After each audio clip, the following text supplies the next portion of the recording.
रमीज राजा पाकिस्तान के famous commentator, इसी के साथ साथ फॉर्मर क्रिकेटर हैं। वो कहते हैं कि भाई साहब बात कुछ ऐसी है कि आप लोगों को लग रहा है कि अब पाकिस्तान की बॉलिंग का बुरा टाइम शुरू हुआ है, लेकिन मुझसे पूछेंगे तो मैं ये कहूंगा कि पाकिस्तान की बॉलिंग का जो डाउनफॉल था वो बहुत अरसा पहले शुरू हुआ था। उन्होंने वही बात कर दी जो मैं हमारे जिससे कहते हैं ना सारे के सारे लोग करते हैं, काफी अरसे से करते आ रहे हैं। वो कहते हैं कि असल में पाकिस्तान की जो बॉलिंग का रियल डाउनफॉल था ना जनाब, वो शुरू हुआ था एशिया कप के अंदर अगेंस्ट इंडिया, जब इंडिया ने हमें 350 प्लस रन मारे थे, 356 रन किए थे एशिया कप के अंदर। रोहित का तगड़ा स्टार्ट, कोहली की सेंचुरी, राहुल की सेंचुरी, उस वक्त हमारा जो ट्रियो था ना वो पिट के रह गया था। तो जो बॉलिंग इतनी पीक पे जा रही, दुनिया का बेस्ट ट्रियो बना हुआ था, शाहीन, हारिस और नसीम शाह। हर कोई कह रहा था कि दुनिया के बेस्ट ट्रियो है, वर्ल्ड कप में सबसे खतरनाक ये ट्रियो होगा पेस अटैक का।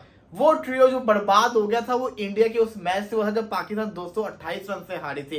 तब से डाउनफॉल शुरू हुआ है पाकिस्तानी क्रिकेट के अंदर भी, तब से डाउनफॉल शुरू हुआ है बॉलिंग के अंदर भी। और बिल्कुल उनकी सही बात है, उन्होंने कहा था बॉलिंग के अंदर डाउनफॉल शुरू है। मैं समझता हूँ पाकिस्तानी क्रिकेट के अंदर तब से डाउनफॉल शुरू हुआ है। उससे पहले तक पाकिस्तान जीत रहा था, पाकिस्तान सब कुछ जीत रहा था, पाकिस्तान फेवरेट टीम बनी हुई थी। लेकिन उस डाउनफॉल के बाद से पाकिस्तान के साथ क्या हुआ आप सब जानते हैं कि पाकिस्तान एशिया कप फाइनल भी नहीं खेल पाया, वर्ल्ड कप में सबसे पहले बाहर हुआ, ऑस्ट्रेलिया टूर के अंदर बुरी तरह से हार गया, न्यूजीलैंड गए तो वहां पे हार गए, पाकिस्तान में आए तो न्यूजीलैंड से सीरीज टाई होगी, आयरलैंड गए तो उनसे हार गए, एक मैच सीरीज तो जीत गए, इंग्लैंड गए तो वहां उनसे हार गए। उसके बाद जब पाकिस्तान ने वर्ल्ड कप खेला तो यूएसए से हारे, वर्ल्ड कप में सुपर 8 में क्वालिफाई नहीं किया, बांग्लादेश पाकिस्तान आया तो बांग्लादेश से हार गए। तो ये कहीं ना कहीं तो इसका लिंक बनता है ना। तो उसके बाद से लेके अभी तक आप सबके सामने है कि हमारा ट्रियो वापस खेला भी नहीं।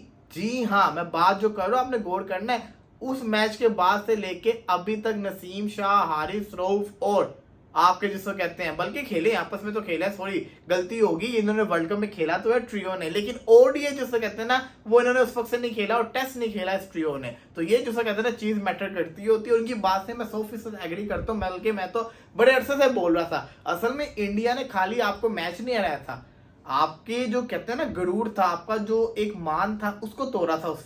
उस वक्त उन्होंने आपकी बॉलिंग का गरूर तोड़ा था, और उस वक्त से आपकी बॉलिंग का गुरूर नहीं, उन्होंने आपकी टीम की जो यूनिटी थी ना, ये टीम थी, उसको उन्होंने ये करके रख दिया था।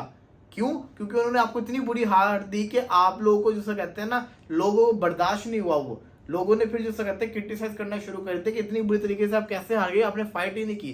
तो वो जो बदनामी मिली थी ना, उसने पाकिस्तान का बुरा हाल किया था। तो ये उनकी बात से मैं 100% एग्री करता हूँ। अगला सवाल ये आता है, क्या पाकिस्तान बांग्लादेश का तो व्हाइट वॉश हो सकता है? देखिए इस दफा मैं ये नहीं कहूंगा कि बिल्कुल नहीं हो सकता, हालांकि मैं तो कहता 2-0 से पाकिस्तान जीतेगा, लेकिन अब मुझे डर लग रहा है, टू बी वेरी ऑनेस्ट मुझे डर लग रहा है कि बांग्लादेश इनको पेल देगा। इन्होंने फिर ग्रीन विकेट बना रहे हैं, फिर वही काम कर रहे हैं, फिर जिसको कहते हैं कि ये होना है, बॉलर तो वही है, पिच भी वही है, जीतोगे कैसे? जीतने के लिए आपको एफर्ट्स करने पड़ेंगे, विकेट्स निकालनी पड़ेंगी। अबरार को ले आओगे, क्या अबरार आते आपको मैच जितवा देगा? तो ये बड़ा ज्यादा टेंशन वाला काम है। बांग्लादेश सीरीज तो जीत सकता है, व्हाइट वॉश चलो मुश्किल है, लेकिन वो सीरीज तो जीत सकता है, उनके पास स्ट्रॉन्ग चांस है, क्योंकि वो ड्रॉ भी कर सकते हैं। और जिस तरह के पिचेस बना रहे हैं ड्रॉ होते ही लग रहे हैं। लेकिन देखना यह कि पाकिस्तान की अप्रोच क्या होगी, कौन सी अटैकिंग क्रिकेट खेलेंगे, चेंजेस क्या करेंगे, प्लेइंग 11 क्या होगी, ये देखना बड़ा जरूरी है। तो ये चीज बड़ी मैटर करती होती है। शान मसूद को चाहिए कि अब एक्सपीरियंस के साथ जाए, सरफराज अहमद को इज्जत बचानी है तो सरफराज अहमद को इस मैच के अंदर डाल ले, ताकि थोड़ी आपकी इज्जत बचे और यूजफुल रन करे, आके आपको बचाए। लेकिन आपका मसला भी तो ये ना, अगर आप 4 बॉलर के साथ जाएंगे तब आप जैसा कहते हैं ना आगा या सरफराज में से किसी एक को खिला सकते हैं। लेकिन अगर आपको 5 बॉलर के साथ जाना है, फिर आपको सलमान अली आगा को बिठाना पड़ना है, या तो सलमान अली आगा 5th बॉलर का काम कर सकता है, जो कि वो करता आ रहा है। 4 पेसर के साथ 5th बॉलर का काम वो कर रहा था, लेकिन अब वो 5th बॉलर का काम इसलिए करेगा क्योंकि 4 में से 3 पेसर खेलेंगे, एक अबरार होगा, चौथा 5वां वो होगा। तो ये चीज बड़ी मैटर करती होती है। तो लग रहा है कि वो व्हाइट वॉश करने की काबिलियत रखते हैं, लेकिन उससे भी ज्यादा मुझे डर ये लग रहा है कि कहीं वो 1-0 करके सीरीज जीत के ना चले जाए, तो पाकिस्तान तो वैसे तबाह बर्बाद होकर रह जाएगा इस टेस्ट के अंदर।